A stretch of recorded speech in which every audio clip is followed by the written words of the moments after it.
ren bi ñaar fukki at ak ñeent bu ñu dalee liggéey ba léegi di daloo kër gu bees nag moo waraloon jataay bi sëñ Mountakha nag bu teewee mel na ni kilifa yi jul yëpp teew nañ njaboot ak sëñ Tuubaa yëpp teew nañ waaye tamit ñu boole ci ab xayma bu ñuy def at mu nekk ñu ngeen jàkkaar lool de valeur presque ay dizaine de millions yoo xam ne nangu nañ ko ci dëkk bi ci ay nit doon jëfandikoo loo xam ni sëñ bi da koo tere ci dëkk bi loolu nag at mu nekk lañ koy def. waaw anam gi nangoo loolu nag mooy Safinatoul Aman ni mu baaxoo di liggéey rek ay brigade la yor yu tasaaroo ci dëkk bi ak plus de 500 membres yoo xam ne ku ci nekk yaa ngi ci biir dëkk bi di liggéey waaye liggéey bi ñu ànd ko police ak gendarmerie ak escadron bi ak takk der yi nga xamante ñoo ne ci dëkk bi ba lépp loo xamante ni gis nañ ne lii dëppwut a war may dëkk bi ñu maslaa laabiré ba nangu loola man koo teg ci barab ba at mi del si ñu lakk ko loolee nag dañ ciy profité rek di soññ mbokki jullit ak mbokki taal bi yëpp ren xayma bi ñu def gis nañ ne liñ daa jàpp wàññiku na buñ daa jàpp téeméer gis nañ ne juróom fukk lañ jàpp kon mel na ni nit ñi ñu ngi jëfa ndigalal sëñ bi kon mel na ni buñ demee ba ca kanam Tuubaa kenn duut fi tere kenn ñëpp danañ xam li sëriñ bi bëgg te li sëriñ bi bëgg weesuwut li yàlla bëgg yonent bi bëgg ko sëñ Tuubaa bëgg ko li sëriñ bi tere tamit weesuwut li yàlla di tere yonent bi tere ko sëñ Tuubaa tere ko loolu mooy liggéeyub Safinatoul Aman loolu nag képp ku fi mas a nekkal sëñ Tuubaa tàmbalee ko ci sëñ Saaliwu ba ci sëñ Alaaji Baara ba ci sëñ Muntaxa mi defaat ci ay jéego ndax moom bi mu koy yeesalaat njaboot ak sëñ Tuubaa gépp la woo autorité yi président teew mu lim li nga xamante ni moom la bañ ci dëkk bi wax ne képp kuy ne ci dëkk bi wala ngay siyaar ci dëkk bi respecté ko loolu moo waral nag Safinatoul Aman tey tabax kër gu mel nii di R+1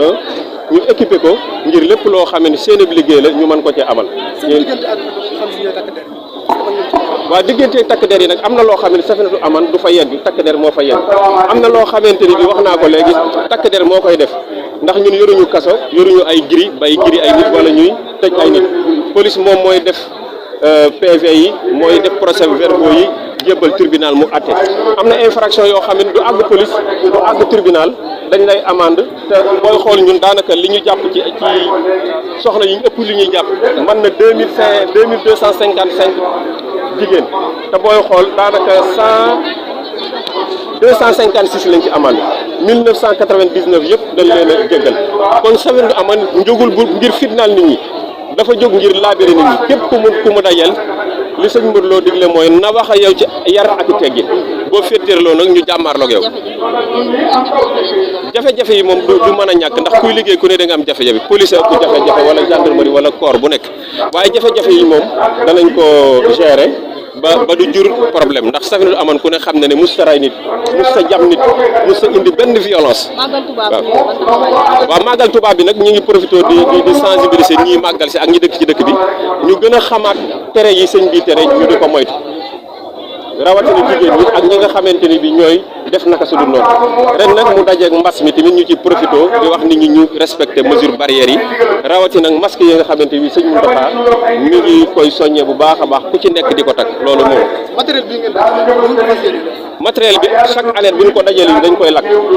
dañuy woo sapeur ñi nga xamante ni ñoom ñoo màcc ci wàll googu ñoom ñooy ñëw assister ñu lakk ko ba mu def ab doom waaye matériel bi doonul loo xamante ni bii comme tuuma yi ñu bari di waxe naan Safinatoul Aman dañuy jël matériel dañ koy def nii dañ koy def naa waaye tey matériel bi ku ko gis mooy tontu ci liggéeyam Safinatoul Aman ndax li ngeen gis nii maanaam ay wax jàpp ko tëdd nelaw jàpp ko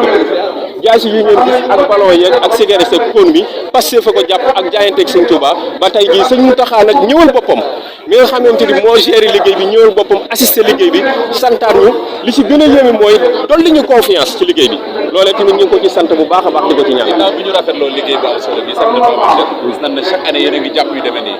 te ñi ngeen koy jàpp ci dëkk bi lañ dëkk ñu ngi koy jaay ci dëkk bi ndax jotul kon projet Safinatoul Aman lii ñuy tere ci dëkk bi ñu tere jaay bi définitivement lépp la ñuy tere li ma la ko waxee woon léegi rek ñun daanaka liñ doon jàpp at mu nekk daanaka 30% yi lañ jàpp kon léegi bu demee ba ca kanam ndax adduna moom li kilifa bu baax di wax ne ku fi mun ko jëlee asamaan si ak suuf si mënoo fee jëlee baax ak bon ñii dañuy baax ñii di bon ñun nag danañ fexe ba képp ku fi dugg Touba bu fekkee nit dana fi def lu bon sax da koy nëbb du fes loolu moom ñu ngi ciy sant bu baax te jëlaat ci ay engagement yu wér yoo xam ne ñu ngi ko ànd ak sëñ Mountakha ak sëñ Modou Lo fas yéene ko doxal ci dëkk bu sell bi. Mouride Mbaye chargé communication Safinatoul Aman. 18 safar mi ku ne ci réew mi xam na ni moom mi rekk di màggal Italie xam na France xam na Almaañ xam na lan moo di màggal waroon na kon tey ñuy gonta kay xëy di dajaloo kay waxtaane màggal